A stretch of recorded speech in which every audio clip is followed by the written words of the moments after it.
Era 1987, o mundo do cinema adolescente já estava meio saturado de comédias colegiais, histórias de amadurecimento que, entre risadas e dramas, mostravam a juventude tentando se encontrar. Eu posso dizer isso de carteirinha criança, eu tava lá. Não aguentava mais cópias de Namorada de Aluguel, Mulher Nota Mil, Gatinhas e Gatões e afins. Mas aí veio o Joe Schumacher com esse filme também colorido, ágil, com toques de bom humor aqui e ali, mas que misturava tudo isso ao horror gótico dos contos de terror de cidadezinhas invadidas ou assombradas por forças misteriosas, e meio que reinterpretou o mito do vampiro para esse mundo adolescente, sem que o terror perdesse tempero para comédia, mas emprestando a ele, a esse filme, a esse terror, um ritmo de videoclipe MTV descolado. O resultado disso foi uma fábula sombria sobre o medo de crescer. Ou pior, o desejo de nunca precisar crescer. E as consequências das decisões adolescentes que nós tomamos baseados no eu já sou grande para escolher o meu próprio caminho. Junta tudo isso numa trama que queria ser os Goonies, com dentes afiados, e nós temos um símbolo dos anos 80 com Kiefer Sutherland fazendo o que ele fazia de melhor desde Conta Comigo do ano anterior, encarnando um vilão que você realmente teme, você tem medo daquele cara. Uma história de horror, sim, mas com cabelo armado, feito Bon Jovi nos primeiros discos, jaqueta de couro, saxofone brilhando à beira-mar, cheiro de marisia misturado a sangue. Bem-vinda, criança, ao review de Os Garotos Perdidos.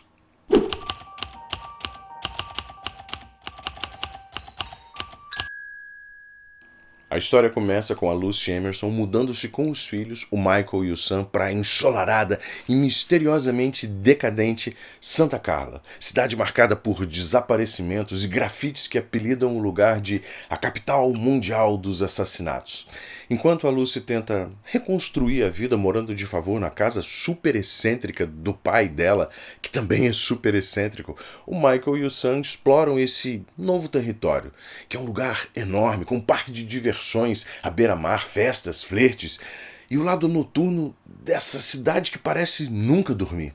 O Michael de repente se vê acometido por uma apaixonite numa troca de olhares, num flerte descarado com a Star, que é essa garota hipnotizante ligada a um grupo de motoqueiros liderado pelo David. Sim, criança, a gente está falando aqui do Kiefer Sutherland, um punk de cabelos descoloridos e olhar predatório que encarna o autêntico bad boy dos anos 50, repaginado aqui para o meio dos anos 1980. O Michael então se vê seduzido ou desafiado pelo charme underground, bad vibes do grupo. O Michael acaba bebendo de um frasco durante uma noite de iniciação, numa caverna na borda de um penhasco onde piratas, há século e tanto atrás, guardavam os seus tesouros. E bom, ele acorda diferente, sensível à luz, faminto, dividido entre dois mundos. O Sam, o irmão caçula, desconfia do que está acontecendo e, com a ajuda dos irreverentes irmãos Frog, descobre a verdade. Existe uma colônia de vampiros em Santa Carla e o irmão mais velho está se tornando um deles. O que se segue então é uma guerra subterrânea entre a família e o mal. Uma batalha para resgatar o irmão mais velho e, quem sabe, a própria alma. Ou perder tudo isso.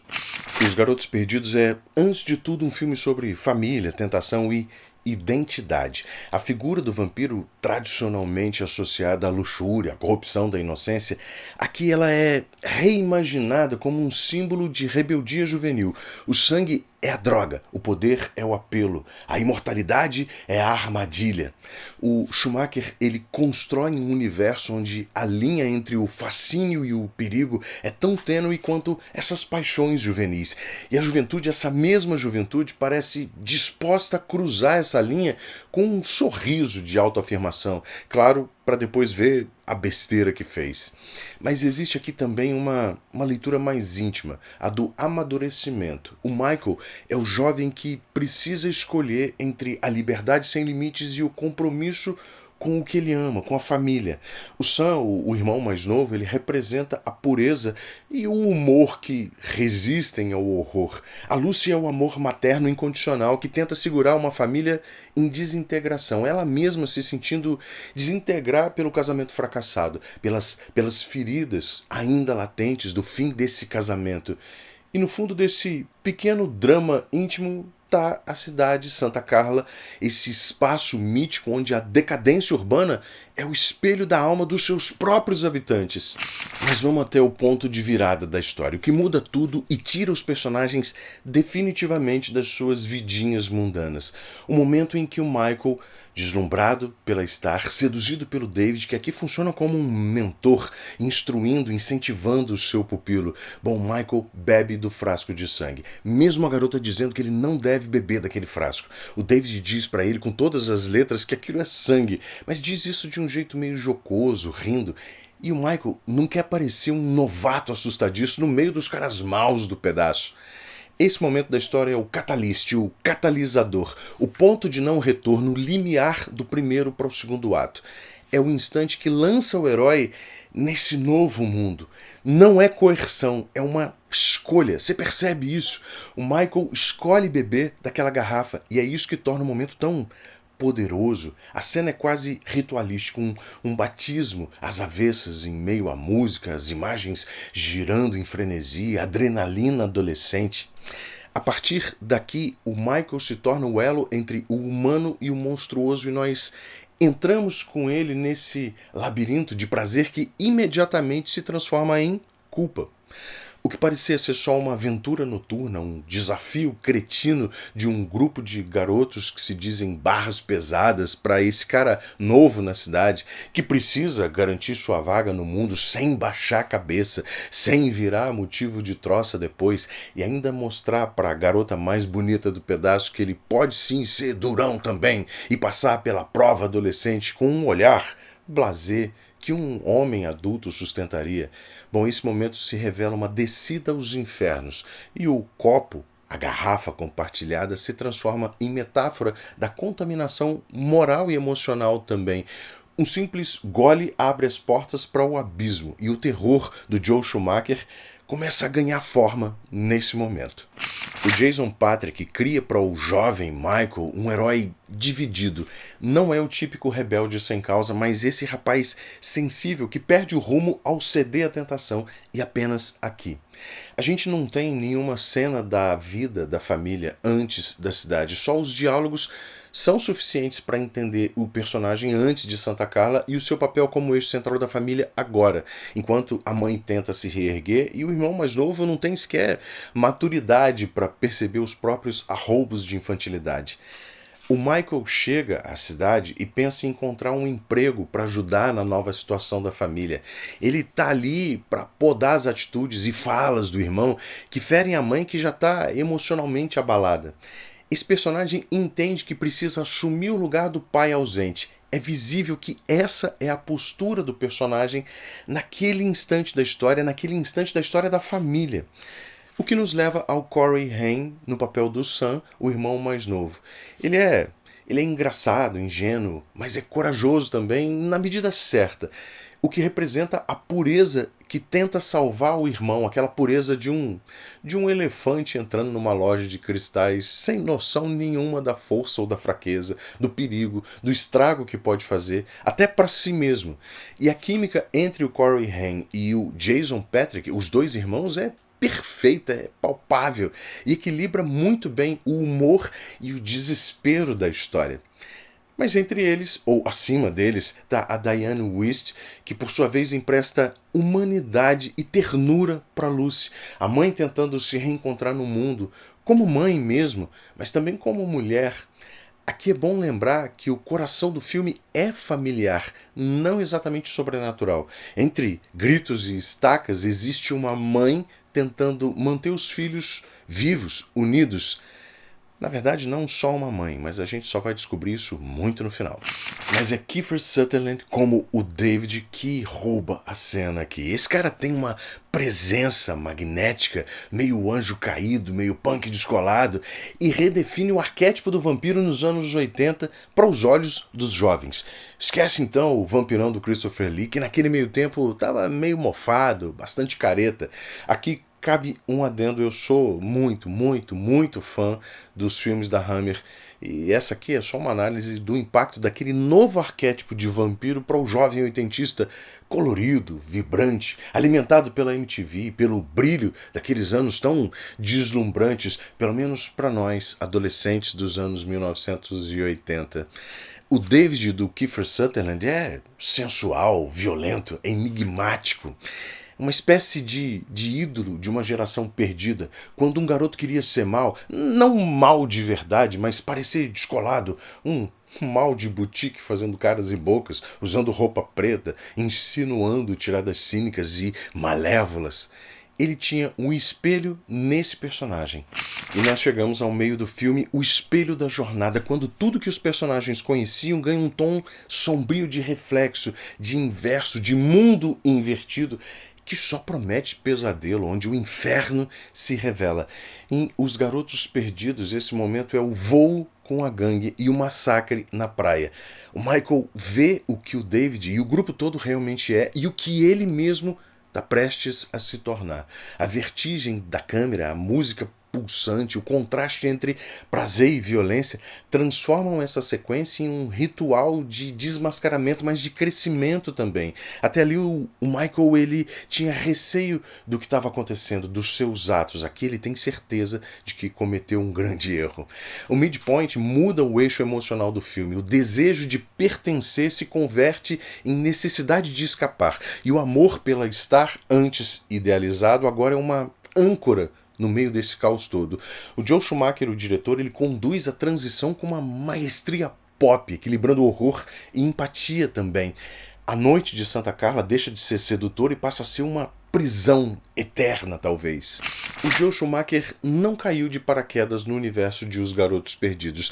Antes de transformar vampiros em ícones oitentistas de jaqueta de couro, ele já era um nome em ascensão em Hollywood.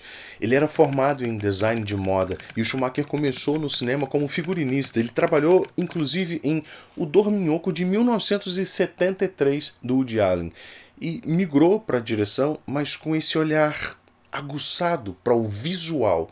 Ele dirigiu alguns filmes menores até 1983 e em 1985 emplacou seu primeiro grande sucesso, principalmente entre o público jovem, com o drama O Primeiro Ano do Resto de Nossas Vidas, em que esses 7 amigos recém-formados precisam encarar o início da vida adulta, evoluindo os seus pequenos dramas juvenis para traumas e conflitos com que, bom, eles não sabiam lidar muito bem ainda. O Joe Schumacher traduzia aqui nesse filme de 85, com um elenco que tinha a Demi Moore, o Rob Lowe, o Emílio Esteves, Andrew McCarthy, todos atores jovens em ascensão naquele momento também. O seu visual colorido e muito característico dos anos 1980, com personagens bonitos, diálogos intensos, estética carregada de energia, de cor. E foi justamente essa combinação de sensibilidade visual e tino pop que ele levou quando ele assumiu The Lost Boys, depois que o Richard Donner saiu para dirigir Máquina Mortífera. O Schumacher não apenas dirigiu, ele redefiniu o projeto. Ele pediu para que os personagens, antes crianças, fossem transformados em adolescentes. Infundiu erotismo, humor soturno, uma identidade visual que misturava o gótico com o rock and roll. O filme, então, deixou de ser um conto de aventuras infantil e se tornou uma parábola sombria sobre desejo e juventude. O Schumacher idealizou o tom, o ritmo, a estética que fariam do filme um ícone pop oitentista, o horror sexy, estilizado, irônico, que passaria a marcar a sua filmografia toda. O que nos leva à fotografia de Os Garotos Perdidos, que é uma aula de atmosfera pop. O Michael Chapman, o mesmo de Taxi Driver e Touro Indomável, portanto a gente não está falando de um cara qualquer que caiu aqui de paraquedas também. Bom, ele aplica aqui este olhar que mistura realismo sujo com fantasia luminosa, banha a noite californiana de neon, fumaça, contraluz, um jogo de cores que sugere tanto prazer quanto perigo. Você percebe isso, criança, que grande parte do fascínio que esse filme exerce está na imagem sedutora que chega aos nossos olhos junto com a música. As sombras são tão vivas quanto as luzes e o mar parece sempre exalar vapor, sempre sombrio e enigmático, embora ele nem tenha tanta importância assim nessa história aqui. Ele parece cercar e vigiar a cidade.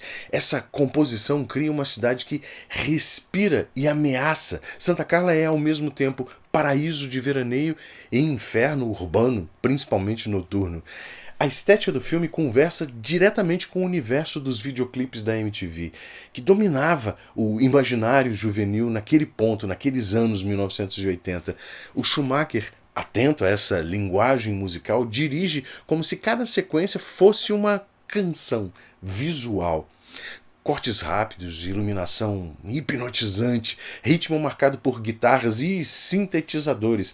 É fácil enxergar aqui ecos de Take On Me, do A-ha, e de Thriller, principalmente, do Michael Jackson, ambos clipes que fundem fantasia, terror, pop, embora não sejam músicas que estejam na trilha sonora, e já já a gente fala dessa trilha sonora de Os Garotos Perdidos.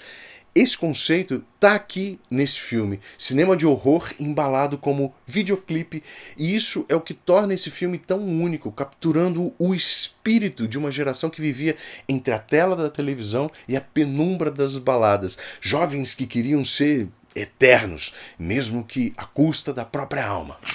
E nós saltamos para o grande finale, criança, a catarse da história, o momento em que os heróis aplicam tudo o que eles aprenderam até ali. O Sam, o Michael e os irmãos Frog transformam o lar num campo de batalha. É o confronto entre o sagrado doméstico e o profano das trevas. A batalha é ruidosa, divertida, é brutal também. Estacas voam, água benta borbulha, o caos reina. E a luta final entre o Michael e o David é mais do que esperada nesse instante. Só que o roteiro usa aqui um elemento, uma ferramenta de narrativa que é chamada de falso antagonista, somado a outra ferramenta chamada a revelação do mal maior. O que culmina na reviravolta final, onde nós descobrimos que o David era só um vilão menor. É tipo a Ripley descobrindo quem colocava todos aqueles ovos do Alien. Os suspeitos do Bryan Singer revelando o Kaiser Soze nos últimos instantes. A ameaça fantasma finalmente revelando que o verdadeiro arquiteto por trás do Império em ascensão é o senador Palpatine. O mestre das marionetes de Os Garotos Perdidos, o verdadeiro mestre vampiro, é o meio abobado Max, que de abobado não tem absolutamente nada, logo nós descobrimos. O candidato a novo namorado da Lucy, a mãe dos meninos. O horror então retorna ao lar com um peso diferente. Ele encara o David vencido, morto, derrotado ali. Ele acaba de perder os seus filhos da noite, as suas criaturas da noite, o seu legado para Santa Carla, a sua família. E é contra esse mal maior que os heróis precisam lutar agora, só que o Max é muito mais do que só um vampiro inexperiente, cheio de atitude revoltada juvenil. Ele calmamente pede desculpas a Lucy pelo mau comportamento dos filhos e aquela atitude, aquela forma calma de trazer o mal de volta, mesmo depois de uma perda tão grande, de explicar as coisas, que os filhos rebeldes precisam de uma mãe. Nesse momento a gente sabe que tudo está perdido. Percebe que aqui, nesse instante, o Max se revela o perfeito espelho da Lucy. Ele é um pai tentando buscar estabilidade para os filhos, para sua família. Ele representa o mal antigo, o antigo vampiro, um Christopher Lee que só suportava a presença daqueles vampiros menores. E agora o spoiler final, mas é claro que a essa altura do campeonato você já viu esse filme dezenas de vezes e sabe como ele termina. Nós ouvimos aquela buzina engraçada, esquisita, o som de um Deus Ex Machina divertido, inesperado, que nós desculpamos só porque traz um final irônico, com uma tirada seca, cômica, irritadiça do velho pai da Lucy, do avô, que resolve o problema com um tapa, ou com um atropelo, selando então o destino final. A frase que ele diz resume toda a ironia do filme. Vampiros são a única coisa em Santa Carla que eu nunca tolerei. Em Santa Carla, o inferno é só mais uma terça-feira, criança, é isso que ele quer dizer. E o ciclo se fecha com sangue, risadas e rock and roll anos 80. E precisamos falar da trilha sonora antes de a gente fechar esse review. Mas esquece aquelas grandes trilhas sinfônicas dos John Williams da vida, Hans Zimmer, Ennio Morricone. O soundtrack de Os Garotos Perdidos mora em outra playlist e é metade da alma do filme, falando diretamente para o público jovem como contrapartida ao visual pop. O tema Cry Little Sister, de Gerard McMahon, ele se tornou uma espécie de hino do gótico oitentista nos Estados Unidos.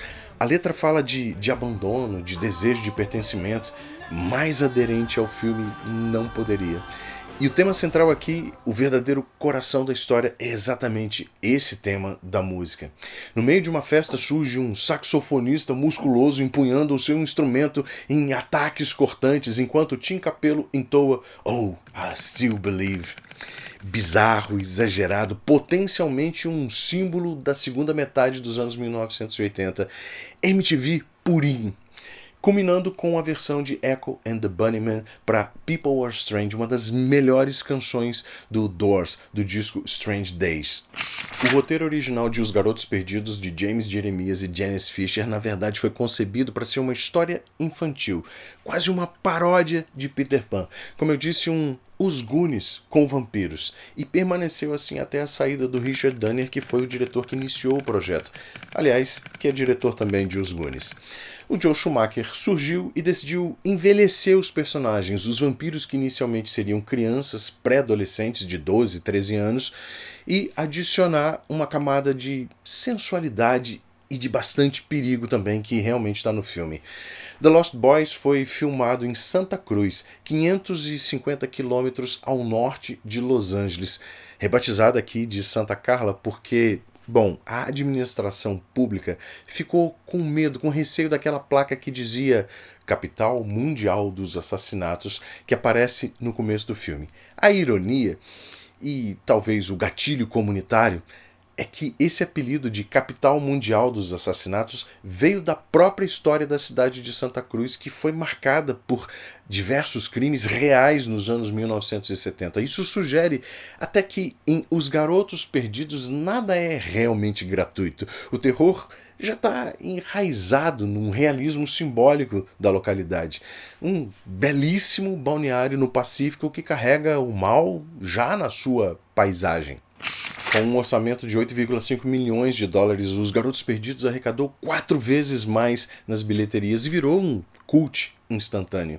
A crítica reconheceu o estilo Schumacher de direção, mesmo que alguns vissem esse estilo como uma espécie de triunfo da forma sobre o conteúdo. Mas o tempo foi bem generoso aqui. Hoje o filme é lembrado como um divisor de águas num cinema de horror adolescente. Abriu o caminho, por exemplo, para Buffy a Caça-Vampiros e até para a série de livros Crepúsculo. Tá certo, aqui eu acho que a influência meio que se perdeu no personagem, igual ao próprio Schumacher, que se perdeu no estilo quando ele dirigiu Batman e Robin, aquele com George Clooney. Na verdade, foi o segundo filme Batman do Joe Schumacher, que começou com Batman Eternamente e os mamilos no uniforme usado pelo Val Kilmer.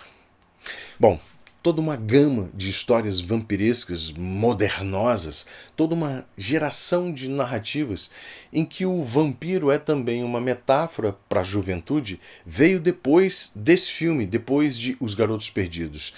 E foi também o primeiro encontro do Corey Haim com o Corey Feldman, os dois Coreys, que se tornariam dupla icônica na cultura pop dos anos finais da década de 1980.